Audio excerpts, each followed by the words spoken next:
All right, hello everyone. It's Amanda from the San Diego Lifestyle, and I'm so excited this week to bring on Michael Bosstick. And he is an incredible person here in San Diego and kind of all over the world now, I guess. He is helping Lauren with her podcast. It's turned into a book, a fitness, everything you can imagine. It's basically, you guys are everywhere, and now in the Gary Vee book too. I love that. I saw that the other day. So That was super cool. for those of you who don't know Michael, I have a bunch of random questions I'm going to ask him. He has no idea what I'm going to even ask him, so this should be really fun. So welcome on the show, Michael. Thank you for having me. Yeah. So first thing I want to talk about is fashion. I know basically nothing about fashion, so I want to learn from you in the next few minutes just a little bit about it. And I kind of want to know from your angle, like how the fashion is, especially here in San Diego. Like, how do you choose what you wear based on this amazing, perfect weather that we have every day? For me, I think I wouldn't consider myself a fashion expert by any means, but I definitely look at it as an outlet to express yourself. And I try to I look at other influencers and I see what other people are doing and wearing. But at the end of the day, I've always kind of done my own thing and worn what makes me comfortable. I'm very much that person that even in the California 80-degree weather, my whole life, like black jeans, boots, and leather jackets, always. I'm wearing a sweater right now. It's like 85 degrees out. I think it's just whatever makes you comfortable. I try not to put myself in a box, but I do also think that it's important to dress for the occasion and make sure that you're not stuck into one staple style all the time. For example, like if you go to a dressier city, I think it's important to dress up. If you're going to business meetings, I think it's important to dress up. I just kind of old world respect in that kind of way. But definitely you got to wear stuff that makes you comfortable and empowered. And what about when you're going out with another person? Do you kind of like mix and match your styles and talk about what you're going to wear ahead of time? Or do you just wear whatever you're going to wear and she wears whatever she wears? Never. And I feel like she copies me more than I copy her. I feel like I want to wear what I want to wear all the time. And no, but definitely, like, I think if you're around somebody all the time, there's inspiration. It rubs off, right? Like you start to see their kind of vibe and it just becomes part of you. Cool. Do you have your favorite stores in San Diego or places that you shop a lot? I am really, really busy and I have a difficult time. One of my worst things is I don't like going to stores. I don't like going to grocery stores. I don't like going to the mall. I don't, my whole life, I think my dad spent so much time in the grocery stores growing up that I think I have like this huge aversion to going to stores. So I do a lot of my shopping online. But again, not too many particular San Diego stores that I go to, but I definitely a lot of online shopping just for the efficiency of it. That's awesome.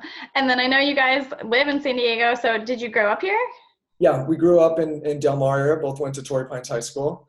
And after that, I moved to Arizona. I went to the Harvard of the Desert, University of Arizona. Just kidding. And then came back and moved downtown. I lived in the Gaslamp for, I believe, 4 or 5 years. And now we're in Bankers Hill. Awesome. So when you were downtown, did you guys go out, do a lot of the nightlight stuff, go to different bars? I definitely had my time in the nightlife world. But a bunch of my good friends still to this day, I used to own a nightclub called Voyeur down there, so I'm definitely guilty of being there a lot. But these days, I'm a lot more boring, married, locked in, working a lot. Don't get out as much as I used to. Is there a favorite place downtown that you would go if you were going out on a Friday night here? For me now, at this point, when I'm in San Diego, since we're running around all the time, we're traveling a lot, and we commute back and forth to LA. We live up here half time. So when we're running around, we're working a lot and going to a lot of different events and work things. So when I'm in San Diego, I try to take it easy. It's like my sanctuary to relax. We love going to Cafe Chloe. It's not going to be a huge hotspot for a lot of people, but it's definitely a really nice date night spot and a good place to do like double dates. And then Bang Bang, definitely some of our good friends and partners. They own that venue, and they're some of our best friends. And they also own El Camino, so we're guilty of ending up in those two places as well. Okay, that's awesome. And then what about for food when you're eating? In San Diego? Yeah. You know, it's funny. I have a rough time in San Diego because I feel like I've been there so long that I've done every type of circuit. But we have our go-to spots. There's a place that just opened called Bona Forchetta. I hope I'm saying that right. It's in North. This is so funny. Did you listen to Lauren's interview with me? I did not. I can't wait to put these back to back now. Oh my gosh, you guys are so funny. Yeah, so we love that place. But there's a place up in Solana Beach that we go to for breakfast a lot called Claire's. That's up in North Yeah, County. there's on Cedros. Love it. But yeah, those are like our go-tos. And And then Postmates, I'm guilty of Postmates a lot. Like I said, a lot of the time I'm in San Diego, I'm laying low, and so I am guilty of getting Postmates. so what about with fitness and nutrition? Like, how do you stay healthy when you're eating whatever random thing when you're traveling and here? Yeah. So my diet is definitely not as good as Lauren's. She gets on me all the time. I definitely struggle in that area, but doing the podcast with her, we've had a lot of different health and fitness experts on, and they're giving me a lot more advice. So I'm definitely watching my diet and what I eat. I'm doing a sober challenge. I've been sober for the whole year so far of 2018. I'm going to do it till the middle of March. Not because I have a issue with drinking at all, and not even so much for the health benefits, but I want to really focus. So I've been doing that. When it comes to fitness and exercise, we train with a woman named Kim Kelly. Outside, we go to the beach in Del Mar and do a bunch of different circuits. She is super intense, really, really hard. And then at home, we have a home gym in our condo complex, and I go down there a lot. I try to work out. A lot of people don't know this about me. I try to work out at least 4 to 5 times a week consistently. I've Wow, done that my whole life. that's I awesome. feel And like if I don't do it, I can't get clear. do you do any other types of exercises when you're out, like hiking or biking or anything, or just mainly just go to the gym? I think it's super important. Like I said, we're on the go a lot. It's super important to move. And I try, if I'm on phone calls or have conferences or whatever, I try to at least be walking for an hour to 2 a day. And I'll go and take, calls for 30 minutes outside, walk around. Um, I'll try to get in a local gym and do weights or whatever. Sometimes I'll go for a quick run. I try to do something to keep the body moving on a daily basis, and then intense exercise at least 4 to 5 times a week. Okay, and what about with your dogs? I know you guys have 2 Chihuahuas, right? But they basically run my life, those 2 So dogs. is there anywhere special that you take them? Is there any kind of really cool businesses here for dogs or places that you go? We're with them a lot. Like right now, I'm sitting in our condo in LA, and we have a nice little neighborhood over here in West Hollywood, and we'll take them around, try to take them around a couple times a week. And then in San Diego, we're lucky enough to live by Balboa Park, so we'll take them into the park and run around there. Yeah. That's so cool. So I know that you just launched a new media business, and I want to talk to you a little bit about that. I have a kind of media business too on the side that I run, and I think it's really cool how you kind of run things in parallel. So I want to know kind of like how you branched out from what you were doing and what the thought process was of starting this new venture. Sure. So to give a little background on me, I primarily come from the direct-to-consumer product space. I build brands and create products and help businesses grow and sell products.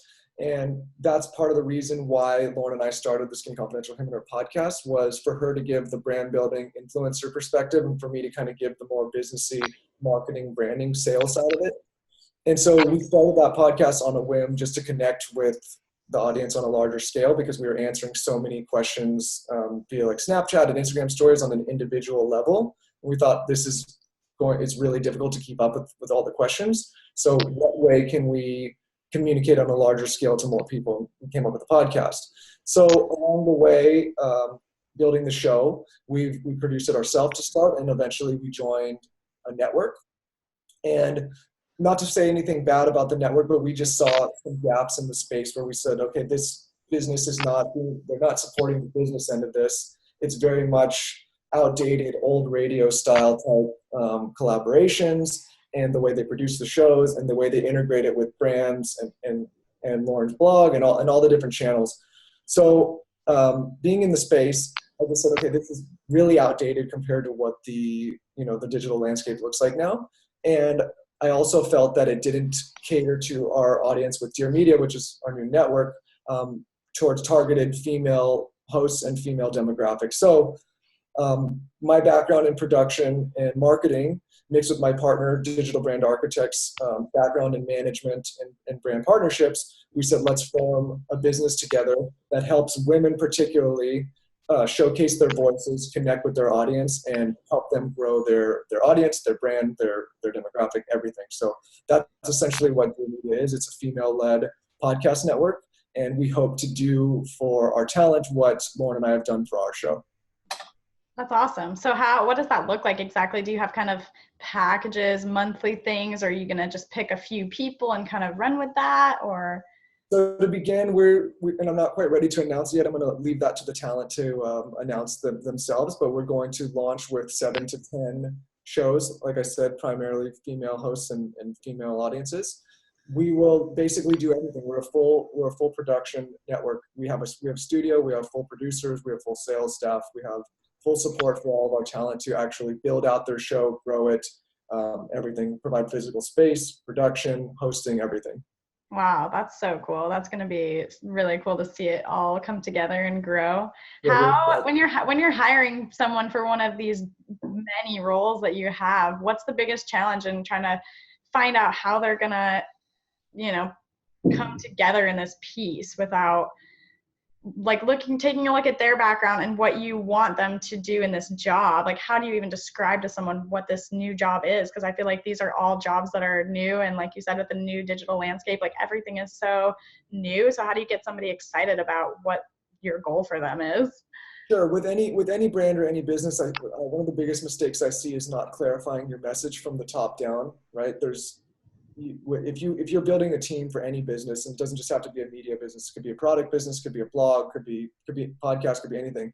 If you're not completely clarifying your message on exactly what you do and clarifying that message to the end consumer or customer or audience, you're going to lose people, and not to mention you're also going to lose employee focus, right? So for Dear Media, we're very clear in our message. We're a female-driven podcast network that's going to help build and brand female podcast producers and audiences in the podcast space. It's very clear what we're going to do. We're going to amplify their messaging and their talking points.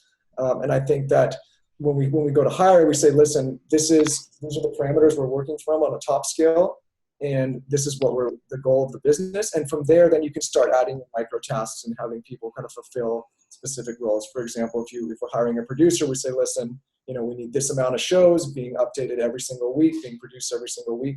And the goal being the top line goal that I mentioned. I think companies that fail to clarify their message in a very simple way are destined to run into trouble. So I kind of want to know a little bit about life with Lauren. I know I see on social media she kind of picks on you all the time. What's that about? She's definitely not the easiest. I think people take it as picking. Lauren and I we've known each other since we were 12 years old. We have a banter that really works for us. We both definitely have good sense of humor, and I think sometimes people describe us as sometimes being desensitized because sometimes our banter is difficult, but it works for us, and we love each other very much, and it's just our relationship. That's so awesome. So what's your favorite platform on social media right now? I have 2 more questions for you. This one is second to last. For me, I would consider podcasting part of social media, and that's my favorite platform. I like the spoken word. I'm definitely not the best on Instagram or blogs or Insta stories and Facebook and stuff like that. But I think this is important for content creators to remember as well. As you don't have to be on every single platform. I think you can use certain platforms to for visibility. But I think it's important to find out what you really like to do and based on that start working towards that platform. Because when you try to get on every platform and execute on all of them equally, you run into some trouble. For me, it's really easy to get on a podcast and talk every week. It comes naturally, and I really enjoy doing it. So I think that's where we've had the most success in terms of my social platforms. Lauren really, really likes the aesthetics of Instagram and posting and engaging that way. So she's really good at Instagram. So I guess what I'm saying is when you're thinking of your favorite social media platform or the one you're choosing, make sure it's something that you like doing and feel comfortable doing on a daily basis, because in order to grow on those platforms, you really do need to put in that type of work. Yeah, for sure. Do you think there's like a future platform that's going to be the number one? Yeah, I think when it comes to platforms, Lauren and I are very careful to not be platform dependent. And I'll elaborate that on a little bit. We're really keen on making sure that her blog is the mothership. It's always updated. She's always using it. Her email list, same thing. Our podcast, same thing. And the reason being is podcast, blog, and email lists are stuff that we fully control. It's not dependent on a Facebook or an Instagram or a Snapchat or a YouTube. These are all things that we control. And no matter what platform comes, is as long as you have control of those, you can move with your audience to any platform as it gains traction. I see a big mistake with a lot of influencers, brands, and content creators when they're solely dependent on, say, Instagram. At any moment, algorithms can change, platform can change. I mean, just look what happened to Vine and Snapchat now, too. I mean, I love Snapchat, but it's definitely struggling. Yeah. Yeah, you touched on a lot of really great points. I love that. It's so important to really keep focused, and everyone's getting into this space. I get questions all the time about which thing they should join first or what they should do first. And I just feel like building your own website and building your own things and putting your own 10 blogs up even is like a better start than doing any of these things on social media. That's never going to be a bad idea. Yeah. It's always a good idea.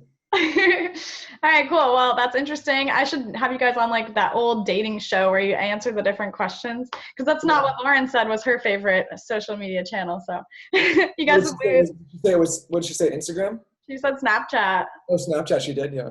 Sure. So, all right. Well, thank you so much, Michael. I'm so glad that we got to talk to you. It's really cool to talk to people in San Diego about what they're doing. And you guys are doing so much. I love your meetups. And I love Kim Kelly. She actually donated to our last hike that we hosted. So awesome. She's the best. Yeah, we're going to do an interview with her, and she's super awesome. So I'm sure we'll see her around San Diego. And yeah, have a great day. Well, thank you for interviewing me. Have a good one.